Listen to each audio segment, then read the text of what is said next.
I'm absurdly proud of this drawing you're looking at here. It's taken me probably 2+ hours to pay for, build, and position all of these buildings in my Penciltown game. This is my named Grey Gaze Mountain. This is the saga of Grey Gaze Mountain. This was Grey Gaze Mountain here. Of course, you don't have to name your anything to play the game. I just did that to give a little flavor to it. And this right here is what my crowning achievement right now. This is my Adventurers Guild and I got an adventurer in here, somebody I'm going to be able to send on quests in this game.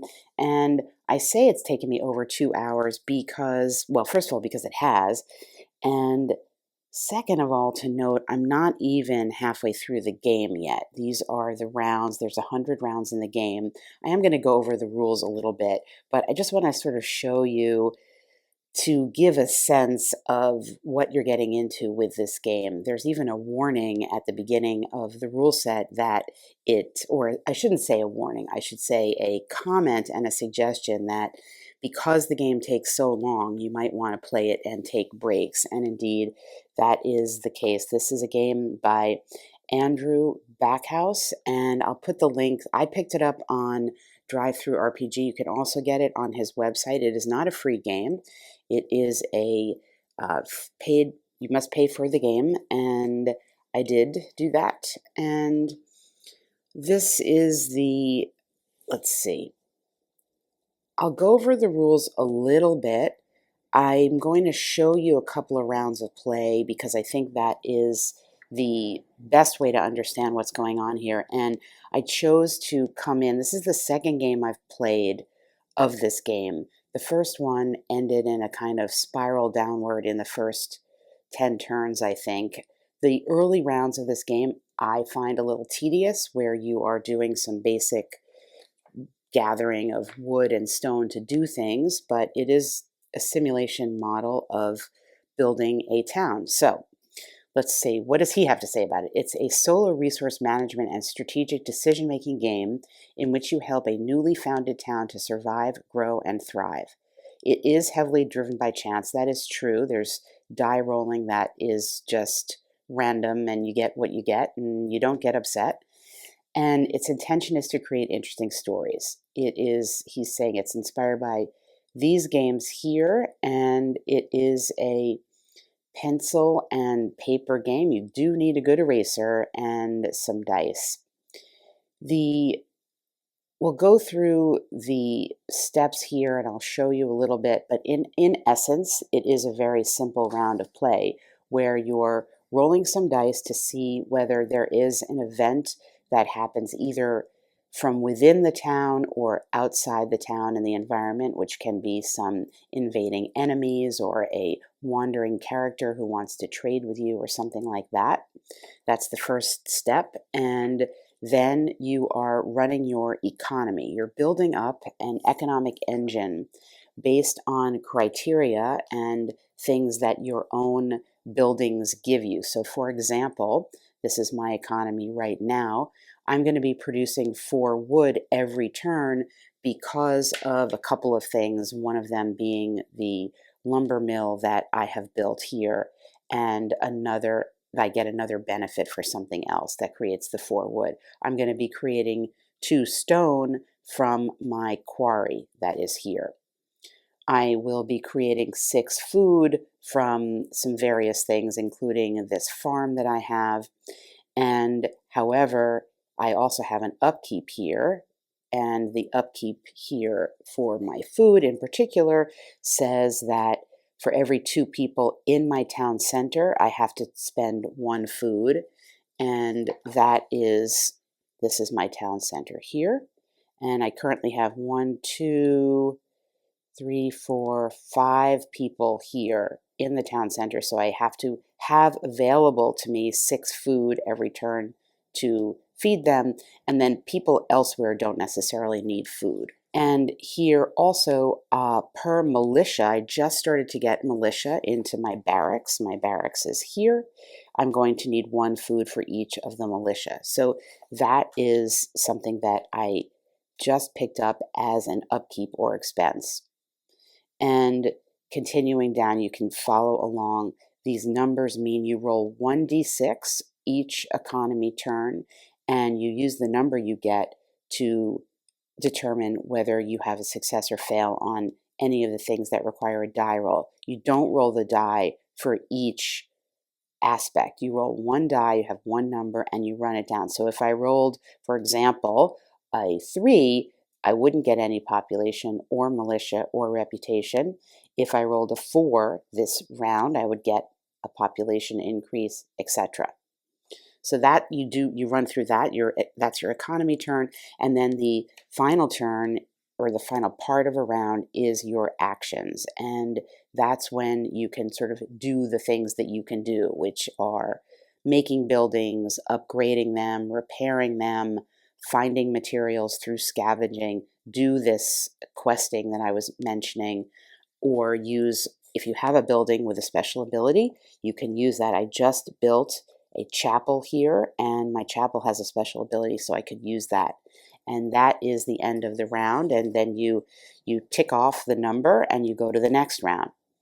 One of the things that is true of this game is that it is one of those games where you say to yourself, like, I'll just do one more round, I'll just do one more round, and then all of a sudden you find that you spent an hour playing the game. Some more things about the game is that you can there's some logistical aspects of it in terms of how you move your resources around in the game and where you're allowing yourself to store things. As the designer says here, it's fundamentally a resource management game. I will just call your attention back up here because the designer put this in, and so I feel an obligation to mention it. It's a game by Andrew Backhouse. If you got this for free or bought it from someone who isn't me, please consider buying it for $5 at penciltown.org. As I said, I got mine on drive-through, which is another way you can get it, but officially, but you can also purchase it there. The resources in the game, we talked about there's wood is a basic building, stone, food, we mentioned gold. I have a couple of gold here that I'm storing up here. This is very precious, and in my case, this adventurer that I have requires to be paid 1 gold to go out and do a quest. So gold is even more important for me. Not all adventurers require the gold, but I picked up one that does. And there are items. I have not gotten any items yet, so I don't really know what they are. So when I get that, I'll let you know. My plan for this video is to show you a little bit of this mid-game play, the choices available to me now, which is, as I said, sort of almost halfway through the game. And then I'm going to come back in and film a segment maybe when I get down into the 60s and then into the 90s, or maybe toward the end, just to show you how it builds up. I didn't want to film from the beginning based on the fact that it's just not that interesting. And that's part of what happens, I think, in these types of resource management, engine building games. You have to build the engine. And in effect, for me, that was just every turn I was foraging for stone or wood, which was rolling on a table, and I either got it or I didn't, and then that was kind of it. So that wasn't super interesting to film. Maybe this isn't super interesting to film, but it's at least super interesting to play. Other aspects of things that are in this world, population, are the citizens that exist, and you cannot build a building if you don't have a person to run it. So in the early game, you may only have a handful of people, and you may have the ability to build more buildings than you do have people. By now, I have a lot of people, so I'm not super constrained by that, though there are other constraints to how many buildings and what type you can build, and we'll get to that. Militias are members of the populace who have taken up arms, and you can put them into your barracks. As I said, I just started to get them. We talked about the adventurers. Horses are going to carry adventurers on quests. And I'll say that part of the challenge of playing this game is understanding the rules, which are probably could have been tightened up a bit. And that thing about horses is one of them, because I didn't realize until late in the game when I was focused on getting adventurers that if I don't have a horse to carry the adventurer, it's going to be much harder to conduct a quest. And so now I was all ready to send this adventurer out, and I realized I actually need to try to get horses. And to try to get horses, I have to build other things and go back and do that. And it's not terribly efficient. The rule was not, it was sort of buried and I didn't notice it. So that impacted my town planning in a deleterious way that I think was more about the rule book than about my own strategy. There are some other characters. Clerics are going to go into my chapel here, and logicians can make the game longer or shorter, force a certain kind of event to happen and give you more actions. I haven't dealt with them yet. There's reputation, which is kept track of on this reputation track here. I should say that I am using, these are not the resources that are by the original designer. These are posted on BGG, and you can see the credit line here to the person there in the file section on BGG. Both this tracker and the map are the fan made because I found the iconography clearer, and we should get to that because it impacts building. So there's different types of, you have fields and you have a stone area, you have some crags that are impassable, you need to build. There are certain restrictions. For example, obviously the wood mill needs to be in the forest and the quarry needs to be where there is stone, and then there are some other types of things that we might get into if they come up in the game. In terms of what you can build, so their buildings are limited in what they can store, and it explains to you here what you can, where things can go. And so, for example, mentioning back to that horses, when I realized I need horses, I have to build a stables. And so I have to go back and we'll look here and see there are building types, and you can only build based on the size of your town center. So at the outset of the game, you start with Town Center 1, which allows you to build only Tier 1 buildings. Tier 1 buildings are here. They're including barracks, a forager's hut, a house, a lumber mill, or a wooden fence. And the building will indicate the cost to make the building and what, if anything, it produces during that economic stage. So for example, if you're putting in a size 2 lumber mill here, you get to include these squares. It costs you 10 wood and it will produce 2 wood at every stage of the economy. You can start with level 1 buildings, and one of the actions you can take during the course of the game is to upgrade your buildings, and then you pay the cost and you get the added benefit. But you can only build Tier 1 buildings with the Tier 1 town until you pay to increase your town center to Tier 2, which costs 10 wood. You don't have access to the higher level tier buildings. But when you do, you can then get things like a farm, for example, which I have, or an inn. The other things, or a quarry, which is super, super important. The other things that happen is we'll see that if you don't have certain things, you can't get other things. So for example, the Adventurers Guild says it requires the inn. So you have to be sure you build the inn, but you can't build the inn unless you've built the house, and the house comes in Tier 1. So that's something you need to look ahead for. And again, this was my issue with the stables when I realized I needed horses for my, well, it didn't need horses for my quest, but it would greatly increase the likelihood of success in a quest to have horses. Then I had to go back and see, well, if I build the stables, I need the house. I did have the house, but I didn't have the depot. So then I have to go back and see, well, now I've got to build a depot and figure out where I put that. So it is, as thematically you would think, things are interconnected in this manner.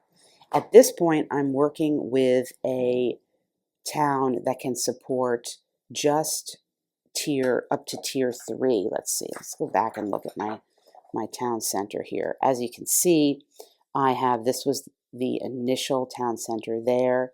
That is level 2 built in here, and this is level 3. I haven't made it to tier 4 yet, so I just built up to level 3, and I put in my church and my adventurers guild. That was a few turns ago, and I've also built a stone wall.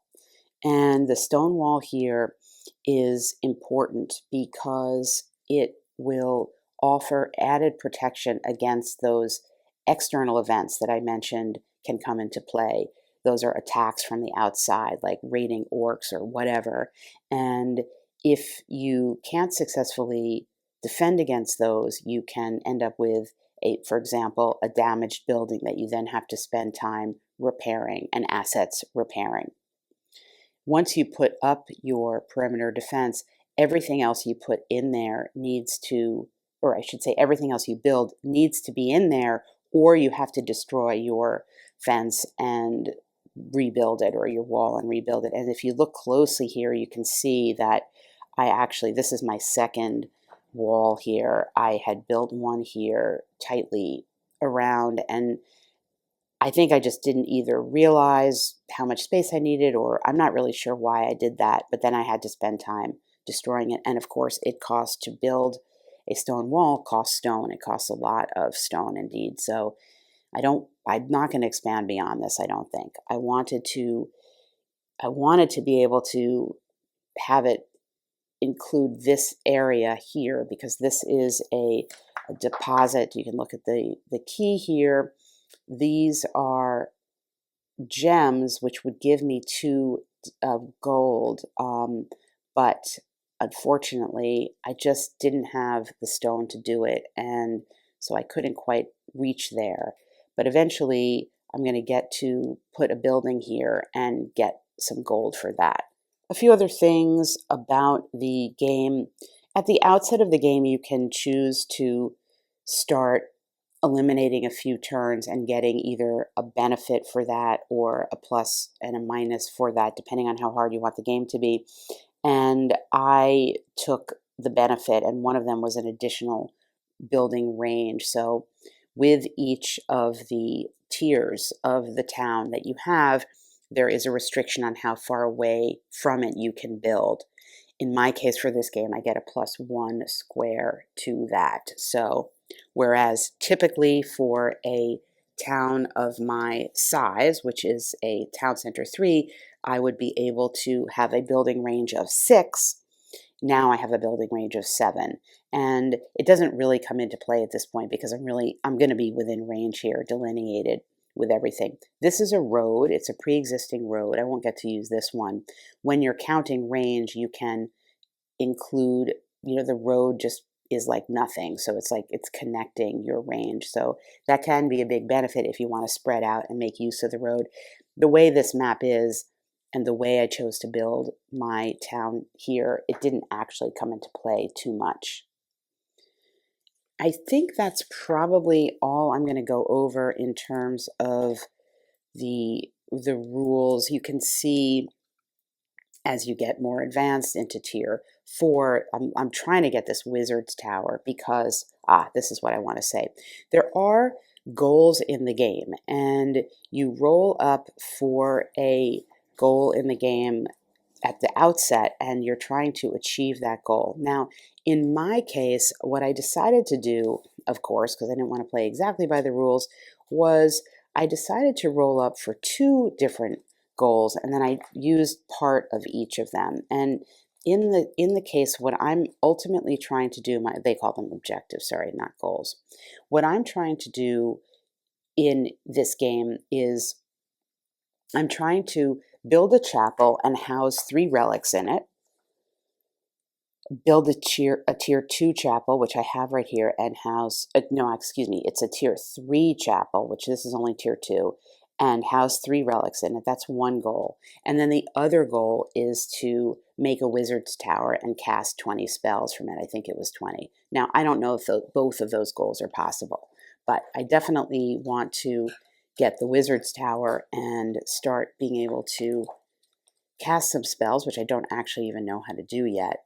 But I can't do that because it's in a tier that is inaccessible to me right now.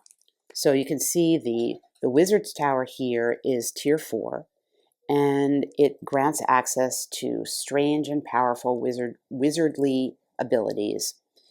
And it will cost, even just a small Wizard's Tower, it's going to cost me 3 stone, 3 gold, and 1 person to build. Gold is going to be the tough one because I have 2 gold right now, but it's hard to get gold. And then it says when built, I can roll to get 2, 3, or 4 spells on the spellcraft table, and then that is going to have a cost to cast. As I said, when I get to it, I'll get to it. Maybe I'll do that on camera. But that is a goal of mine to do. And that's not even the highest tier. There's other things you can build, like a Mystic Emporium and an Arcane Barrier up to tier 5. And then there are monuments that you can also build as well.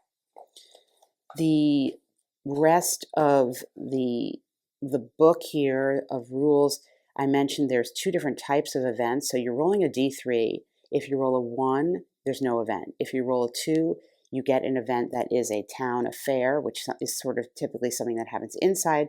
Or if you roll a 3, it's going to influence something's going to happen outside. And if there is an event, the way it works is you're going to roll 2d6, and you're going to add that number that you get to the round number that you're on. So you're working your way up through this list of events. I have rolled the same event more than once, and then you just re-roll because you can't have the same event happen more than once. But it's sort of a progression. I'm thinking they get progressively worse, and you can see even just the length of that event. I can't even want to read what that is because it's probably a lot. This is the Scavenge Table, so if you choose the action to scavenge, you simply roll 2d6 and you get what you get. You can scavenge for wood, stone, food, and gold, but you have to be careful because if you get a bad roll, you could lose stuff. So if you're trying to get gold and you roll low, you're going to lose what you have, and mostly you're going to get nothing. It's representative. It's hard to find gold, or you could get lucky and find some gold. As mentioned, this is the objectives that you roll for at the beginning. This is the spells I haven't gotten into yet. And the final thing I'll mention before we sort of take some turns is this modifier. So there's a way of making the game either harder or easier by taking a positive or negative modifier at the outset. When I played my first game, I took one of each, and it just sent me into a spiral downward because I started out with fewer population than normal, and I could never get any, and I couldn't make buildings, and then it just all cycled down. In this game, I decided to take 2 positive modifiers. As I said, one of them had to do with the range of the building, and I think the other had to do with extra wood. Truly, I can't remember. I'm just going to show you the copy of my first game.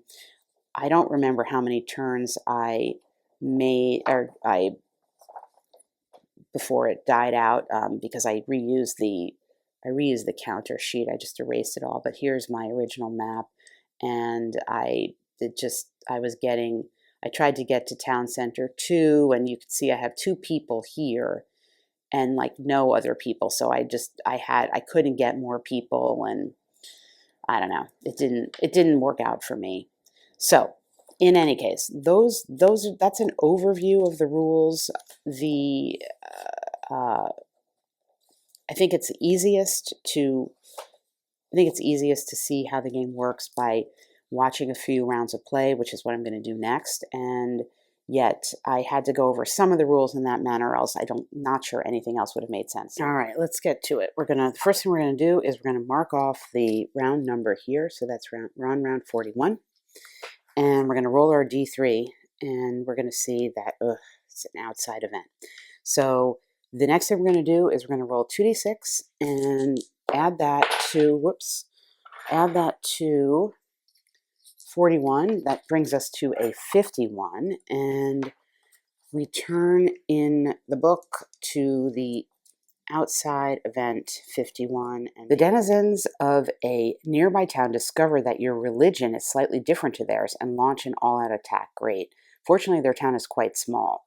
TT88, Church, Fear 3, win. You may instantly convert a T to K for free. Lose building damage. Okay, so there's a little bit of jargon in the game, and we'll go through what that is, but I can tell you right away that I don't have a T to convert. So like no matter what, this is unfortunate. I'm not going to be able to get the benefit here, and the benefit is to make a knight out of whatever that T is. I can't remember, but I don't have it. A T is a troop.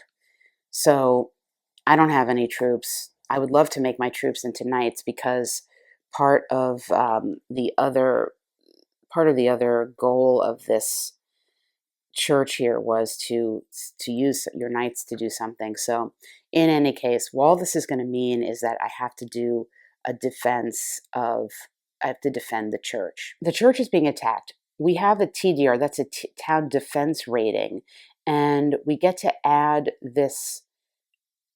some benefits to it. I mentioned I had a stone wall, which is going to add 3 to my number, and then I have a barracks here, and the barracks has a protect range of whatever number, and I think it's 4.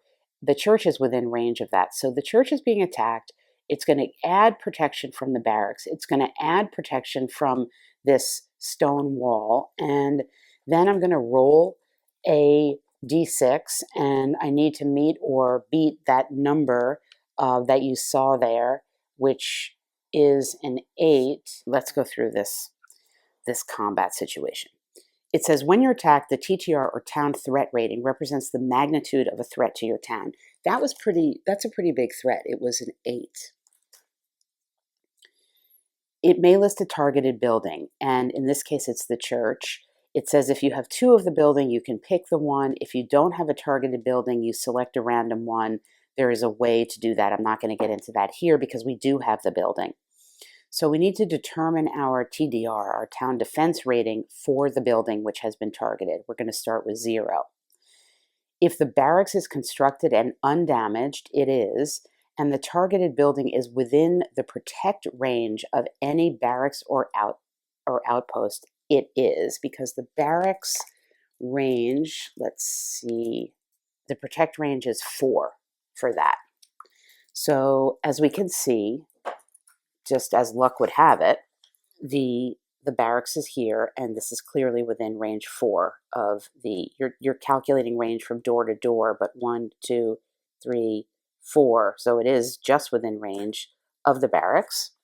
So we started out with a 0, but it says we're going to get a 1 for each militia, 2 for each troop, and 3 for each knight in the barracks. So we're going to get a 1 for that because we have 1 militia in the barracks. Again, as we can clearly see right there. Continuing on, it says, in addition, each barracks in range of the targeted building adds 2. So we're up to 3 now. We can choose heroism to lose somebody. Well, we're not doing that, to double it. So we're getting +3 so far. Then we're going to add the bonus from our perimeter defense if constructed. Well, we do have 1, and that adds a 3. We have a stone wall, and the stone wall adds, as we can see here, +3 to TDR. So we are up to a bonus of 6, +6 so far. And it says, finally, roll a d6 and add this to the TDR. We must meet or exceed. So basically, if we're going to roll anything here except a 1, we're going to succeed. So let's see. Do we succeed? We do succeed. Now, as I said, unfortunately, we can't get the benefit, but at least we're not going to have to deal with the detriment. However, there was a fear rating here. It says if an attack has a fear rating, decrease it by 1 if you defended successfully. We did. So the fear rating, I think it was 3 on that. And decrease it by 1, so we're at a 2. Then roll d6 plus C, where C is the number of clerics in your town. Alas, we don't have any. If you roll below the fear rating, your townsfolk are paralyzed by fear and we have to skip our next action step. So this is not equal to, it's below. So if we roll, again, basically if we roll a 1 here, we're not going to have to do any action. That is a 1. That's a 1. That's frustrating. Well, we're so afraid of the nearby town that is with a slightly different religion that we're going to lose our actions this turn. Okay. Again, unfortunately, we could not convert our troops to a knight for free because we didn't have troops, and that is a bummer. But at least the church wasn't damaged. So the bottom line is that was the event phase. We got attacked and we defended, but we are not going to be able to do any actions this turn while we recover from the trauma of it. However, it's not the action turn yet. It is the economy turn. And in the economy turn, we simply go down the line here and do all the economic things that we can do. And I say can because sometimes, for example, you might be able to produce wood but have nowhere to put it, just as an example. So you might not actually be able to do it, or you might not choose to do it. So in this case, we can produce 4 wood here. We have 2 wood spots in the mill. You can put any resource in the town center. And this, I should note, this is an incorrect erasure. That would be like an item, but I don't have any items. That's just something that was badly erased. You do a lot of erasing in Penciltown. So I can produce 4 wood, but that's going to be using up some town center spots that I may want to keep for, well, I have space for stone. I think I'll choose to produce the 4 wood. I have 6 food. Probably won't take all the food. So I'm going to go through. I will take the 4 wood. We're going to take the 2 stone for sure, and put that into our quarry. The 6 food. The food can go. This is a farm. I think I can put food here. I can't remember. What is that actually? That is that's a depot, right? I started to build the depot because I need to get the stables. That, I'm not sure. I have to check to see if I could put food in there. But I don't think I'm really going to need all that food. So I produced 6 food. However, it says here as a reminder, I'm going to need 1 food for 2 people in the town center. So that's going to be 1 food there and 2 foods, 3 foods. So 3 foods I'm going to need for the town center, plus to feed this militia guy. That's 4. I'm going to need 4 foods. So I will be creating ultimately the net of that. And it says you can do these calculations is 2 foods. So I'll feed those people, and I will add in the food here and the food up here in the farm as part of this step.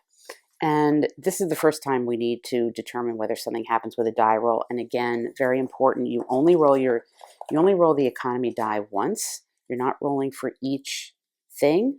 You're rolling 1 die, and that number is going to impact all of the economic results. So I got a 2, so that down the line does not have any effect. So I'm not producing a person, militia, or increasing my reputation. That's the economic step.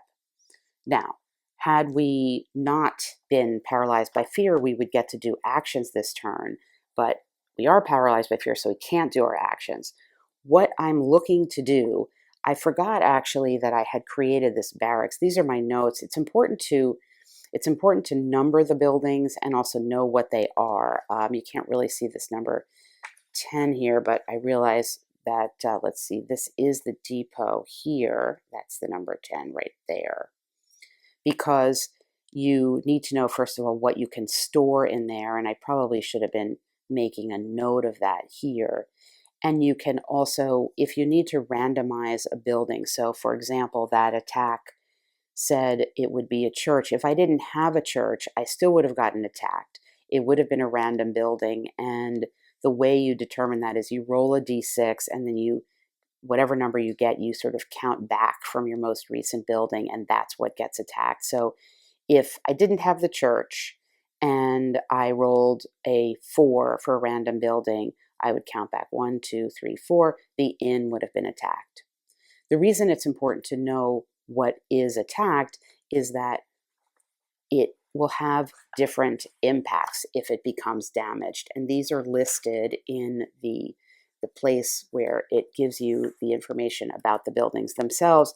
It will tell you in some cases it simply just doesn't work. In other cases, it says, for example, if it was the inn, it says if damaged, your production is disabled, and you're going to also lose 2 reputation for getting that damaged. However, if your farm is damaged, production will be disabled, but you're going to lose 5 food. Well, what if you're supposed to lose 5 food and you don't have food? That's a good question. What will happen is there's a chart here, and the chart is going to tell you it's the resource gain and losses. So if you're meant to lose food and you don't have any, then you lose gold. Well, if you have no gold, then you lose an item. If you have no item, ultimately you lose reputation. And reputation can go into the negatives. You begin the game with 0 reputation. Right now I have 10 reputation. I've got a lot. But you can go all the way down to very negative reputation. So you probably would always have that to lose. And then, of course, the loss of reputation has impacts throughout the game. And so that is how that is handled if you don't have what you're meant to have when you need to have it or lose it. So we're going to take one more turn here because I want to show you, I do want to sort of show you what actions might actually look like. So hopefully we'll get to do somewhere on round 42, and it begins again by rolling a D. Oh, we got another outside event. All right, so we got another outside event, and we're going to roll our 2d6 and see what that is. Maybe it'll be something good. So we get a 7, and so we're adding 7 to 42, so that's going to be outside event number 49. And let's see what's going to happen to our town now. We just defended against that other town, and what is next? A thundering of hooves is heard, and before long your town is entirely surrounded by noble maned wild horses, stomping and grazing in the dawn light. If you have a stables, I don't have a stables yet. So frustrating. You may try to capture some. Roll d3. On a 1, your stable hand is trampled. Lose a person. On a 2 to 3, you succeed. Gain d2h. I mean, that is so frustrating. So frustrating because I really need horses. And I don't have stables. And I said to you at the beginning of the video here, I realized that, and was going back and trying to build them. But that's frustrating. So indeed, what I have been trying to do, and what I probably would have done last turn if I didn't lose my actions, was I've been planning to build stables, and if I had them, that'd be good. Anyway, all right. So good. I'm glad this is happening because it's a good taste of the game. So basically, working back, remember I said I needed to build stables. I needed the house. I didn't have the depot. I forgot I had just built the depot before this video started because that was like a couple days ago. I'm trying to build stables, and this is really what I would have done if we hadn't lost our actions. Be that as it may, we did. That event that's the effect of the event. It's just to upset me because I couldn't take advantage of it. Now we're into production again. Now I'm looking ahead because I do want to build stables this turn, and I want to see, it costs 7 wood and a stone. I have all of this. I certainly have 7 wood and a stone, and it will give me a horse on a 6. Could I build tier 2? That's 14 wood and a stone. I don't think I have 14 wood. No, I certainly don't have 14 wood. So I'm going to build, as my action this turn, I'm going to be building a level 1 stables here. It will produce a horse on a roll of 6. So I'll get to, when I construct it, we're not there yet. We're going to go through the economy, but when I construct it, I'll get to put a 6 in there to indicate that I can do that. And it's important to look at what the other things are when you build them. For example, this underline means this requires 2 food to maintain. So in addition, when I build this with the horses, I'm going to have to indicate that the upkeep is going to be 2 food. So I have to kind of manage that. Now I have a lot of food because I have a farm, and that's fine, but it's important to note that. It has a special that the excursion requires a horse. Let's see, maybe I get to scavenge twice. I need to look up and see what that means. Bonus range of 4 by the Adventurers Guild. Now the Adventurers Guild is here. So this is sort of thinking about where you want to build it, because I mentioned that the going on a quest, taking a horse is helpful, and you go on a quest by taking these adventures from the Adventurers Guild. Let's see, bonus range for -1 to first encounters challenge when questing. Right. So if you build within range 4 of the Adventurers Guild, you get a benefit with the encounter. If you build within range 4 of the church, you can take another action after using the knight troop. Well, honestly, I don't have any knights, but the problem is I have more room here. I'm a little tight here because one of the things you need to do when building is to think about possible expansion down the road and how you might end up expanding and where you might need to go. So you can see the quarry here. This is the shape of the quarry. This is my quarry here. And I've got a level 2 quarry here, and I put it such that I can't actually expand it because this right here represents an impassable area. This is a crag area. So I limited my quarry here. I don't think I noticed that, to be honest with you. I think I was planning to increase the quarry here, but I'm not going to be able to build out this way. So that means the Adventurers Guild here, to expand, I can expand 1, 2 to here. And I think I placed that intentionally, knowing I might want to expand that. So this is just leaving me a very limited amount of space, and I don't think I can fit a stables in here. Can I? Maybe I can, actually. I won't be able to expand it without taking down this wall. One question I have, and if anyone's played this game, I'd like to know what they think. My reading of the rules is that if you demolish your stone wall, as I did earlier, you have to demolish the entire thing and rebuild the entire thing. I can't just take down part of it and expand it, say, up to there, which I feel like I should be able to do thematically, but I feel like in the rules it doesn't say that. So if anyone is watching this video and knows the answer to that, please let me know, because that would obviously be very different than not being able to do it. As it stands, to get the benefit on the adventuring, which I want, I've got to build the stables within a range of the Adventurers Guild, and as such, I'm going to have to keep it small. I'm going to have to build it like right around here. 1, 2, 1, 2, 3. I can get it right in there, but I can't expand it without taking down that wall. And if I can expand it, I'm only going to be able to produce horses on a 6, so that's not going to be so great. And it's not even going to come with a horse. I can't, you can't go through these crags, so I can't build over here. It's frustrating. I mean, I may have to build it and then take down the wall. So this is an interesting problem, because I kind of boxed myself in here. If I had extended my wall out a bit, and I think I actually did have the stone to do that. I just didn't do it anyway.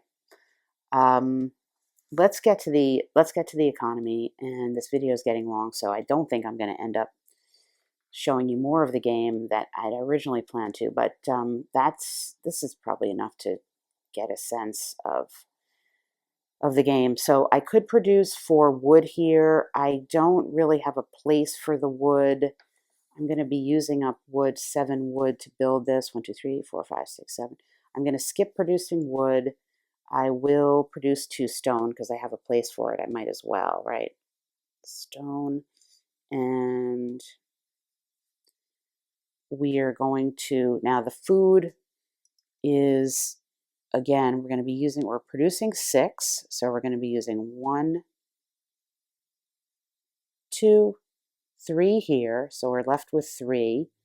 And I don't think I don't know if I can put food in the depot. Let me check on that. I can. So I'm going to put 3 food in the depot because I'm going to start to need food here for the stables if I have a horse in there. So I'm going to just put the food there, and then we'll do our die roll. And here's a different, maybe we'll have better luck with this one. Let's get something high. Yes, we got a 6. Awesome. So we produced a person, and I realize now that I can't put the person anywhere because can I put the person? No, I can't put the person in barracks. So I screwed myself there because I filled up. Well, anyway, I can't put the person. I don't have room for a person. So I'm not going to get a person. I think there is this homeless thing where I could have an extra person, but I'm not going to do that.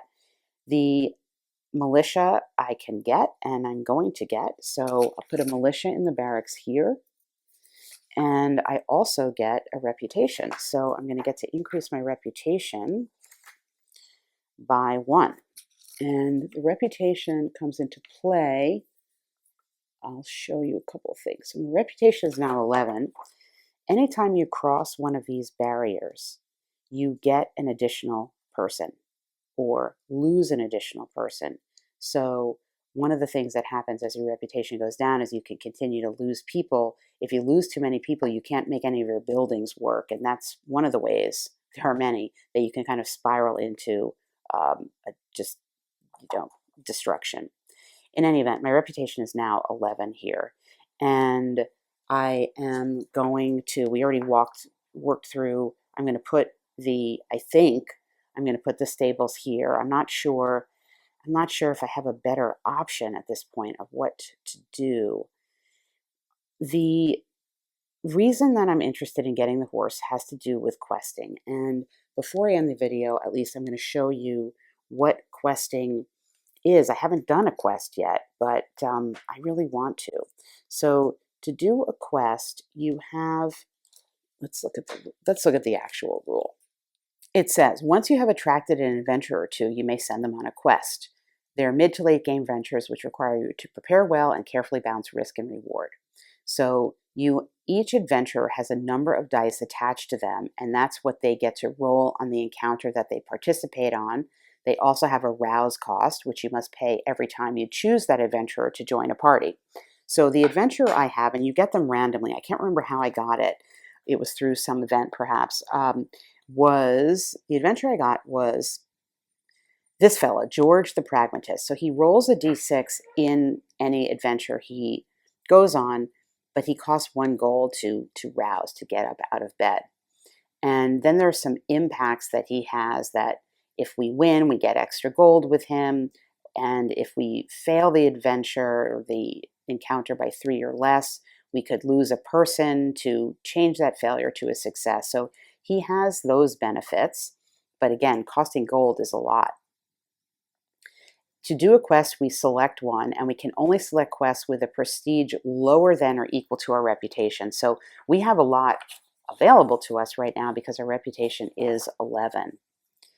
And then it says we form the party and we pay their rouse cost. And there's a limit on that. We don't have any items, so they're not going to get to carry one.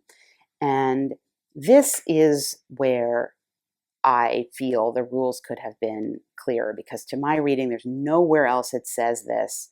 I only realized this when I tried to do a quest a few turns ago. It says count your available horses. Each adventurer with no horse rolls at a -2 for the duration of the quest due to fatigue. Now, thematically, that makes total sense. But that's a pretty major rule that I wish I had known earlier on. In any case, because rolling at a -2, I'm rolling a d6. Rolling at a -2 for the duration of the quest made me feel like I don't want to go any quests right now without a horse. The quests are listed here, and it says you don't have to roll to select a quest. You just simply take one you want to go on. So what is available to us is you can only select quests with prestige equal to or lower than your town's reputation. So we have the option of these quests here with a reputation of 11. And as you can see, what you do is that each quest has different types of things. So you run across the column here, or the row, excuse me. So there's something that you discover. So let's just say in this quest with a prestige of 10, we would discover a clifftop nest that has a value of 3, and we would be rolling that d6 to overcome that. And with no horse, we're rolling at a -2. So you can see the problems. So we discover the nest. It has some hatchlings. They are screeching. Then there's the brood mother who comes. And if we succeed in all these things, like presumably scaring her away or worse, we get d6 plus 1 gold. And if we decide in the middle we need to abandon the quest, we roll a d3, and this is the impact of that. So you can retreat from a quest, but there is often a penalty. With the lower quests, there isn't. So for example, there's a vampire recluse in a hidden cave who, with a little bit of gold, we could try that and retreat for free. There are some rats and a rat matriarch, and we could try that and retreat for free.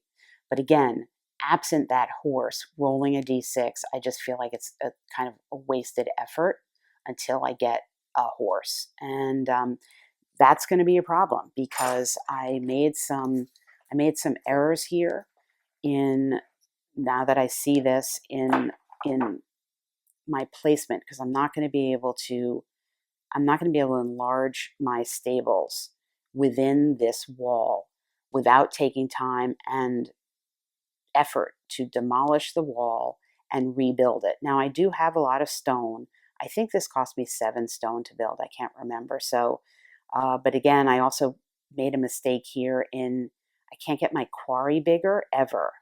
So this is a real problem. Now, I could demolish my quarry and move it, but I'm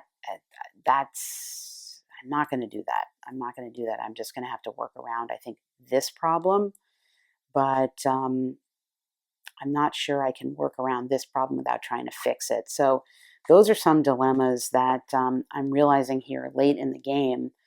Or not late, it's not late in the game. This is like almost to mid-game. I'm on turn 42 now.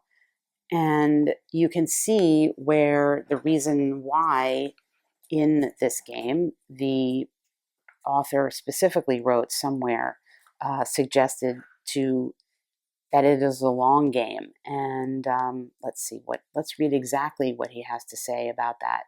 Well, he doesn't say it's a long game. He says it's not a quick game. Games are usually 2 to 6 hours. I got to be honest, I don't know how you could play this in 2 hours. Maybe he could play it in 2 hours, but with 100 turns, I don't know. I wasn't keeping track exactly of how long I took to get here. I think it was definitely over 2 hours to get to this stage. I can't say how much over 2 hours, but I know it was over 2 hours. I broke it into 3 sessions, and for the last 2 sessions, I played for definitely an hour at least. Taking a break, it'll refresh your mind and dramatically improve your overall enjoyment. That's true. The best play sessions are an hour long. Also true. To pause, just stop playing. I make a little bit of notes there, and that's what I've done. Now, as I said at the outset, I played one game where I went into decline pretty quickly. This is just my second game here, but I wanted to make the video because I didn't see, the designer has a video up on it, but I didn't really go into anything beyond the very early stages of the game, and I think that those are actually very uninteresting, and I would, in fact, love to think about making like a package of towns you could pick up around turn 10 that already had a few things, and you could go into a town that was maybe more directed toward one thing or another in the early rounds and just start playing it around round 10, because the early, as mentioned, the early thing is mostly just rolling on the scavenge table to get resources to make your buildings. And I didn't find it quite as interesting, although there's some decisions to be made about the placement of your early buildings, your town center for sure. But I felt it was a little bit of a slow start to the game, as many of these engine building and economy games almost by necessity have to be. It's not so much a ding on the game itself as just that's the format of this kind of game. The I've enjoyed this greatly so far, and it does have that kind of addictive quality to it. The randomness is something not to be taken lightly, because I fear that, and I have not looked ahead to the events so much. Well, I really at all. But I fear what could happen as I see the events building up in their impact, that you could get all the way to the end of this game after playing for multiple hours. I mean, I suspect this game is going to take me 6-7 hours to play.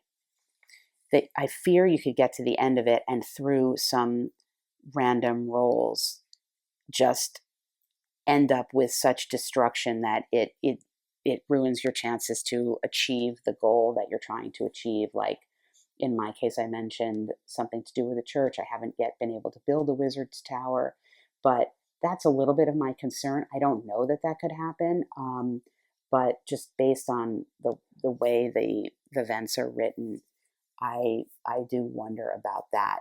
That said, the experience of play would remain, and it's as you can see, it's frustrating a little bit, but it's frustrating in a good way. Like, I made the mistake not to think and plan ahead, and I think this is a game where the more you played it, you would learn from it and do better the next time. I mean, I'm already doing better than I did in my first round, where I just went right into decline pretty quickly. Again, partially because I took the modifier that gave me fewer people at the beginning, which I shouldn't have done. But I can see my town planning is a little bit off here, and now it's a question of strategizing about how to fix that. If I take down this stone wall in the mid-game and spend a round to rebuild it, I'm left without that benefit of 3 in the town defense that became important when my town was attacked. Now, is my town going to be attacked? Who knows? That's a random event. I could roll a 1 on the events when my wall was down and no event would happen whatsoever. Or I could roll a beneficial event and it wouldn't matter. So that's just a risk I have to take. And I think I probably will. I think my plan is going to be, again, the quarry is an issue because I'm never going to be able to make it bigger. So what I need to do vis-a-vis this is to look ahead to buildings that may not need a lot of stone. Look ahead to increasing the size of my church, increasing the size of some of my other things, like, for example, my Adventurers Guild and the stables, to go on more quests and get things that way.